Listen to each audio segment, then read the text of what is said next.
Well, there are some lessons that we can learn from the post 9/11 environment.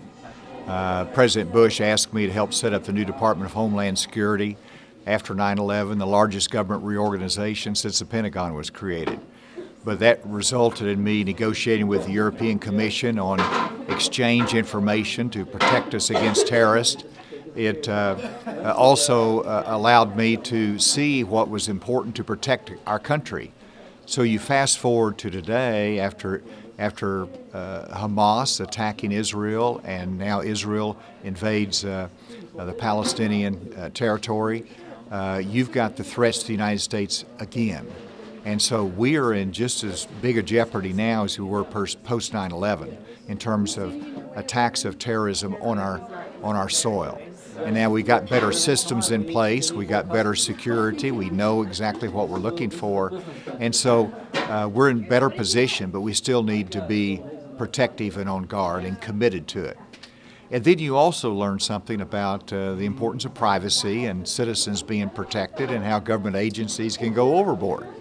And that's why I've called for a reform of our federal law enforcement agencies to bring more transparency, accountability, and focus to their mission. These candidates that want to abolish the FBI, that's a waste of time. You reform our institutions. We need their counterterrorism effort. We need them to be engaged in traditional crime fighting. Who's going to prosecute the Bernie Madoffs of the world if we don't have an institution that can do that? And so it's that balance that's important and that experience. And today, of course, we're looking at the southern border and the threats to our security from literally an invasion that takes place every day. And we're going to have to put the resources there, the tools there. That was my responsibility during the Bush administration. And I know it's going to take the cooperation that we'll have to build with Mexico. I've done that before. We can do it again. But we need to go back to where a large segment of our foreign policy looks south, which means that we build more support in Latin America to help address that challenge of those countries and citizens coming into our country without any authority. Is there anything you'd like to tell civilians of the U.S. That they could do to help normalize opening the borders of privacy when it comes to metadata and technological information? Is there something that you can tell the general public that would put them at ease and make them more comfortable coming forward and being open with things like that to help ensure that our lives here domestically are safe and are not being used for unrighteous purposes? Well, the key thing is for our privacy, our security, and our constitutional liberties is that there's good checks and balances. That's what our founding fathers gave us.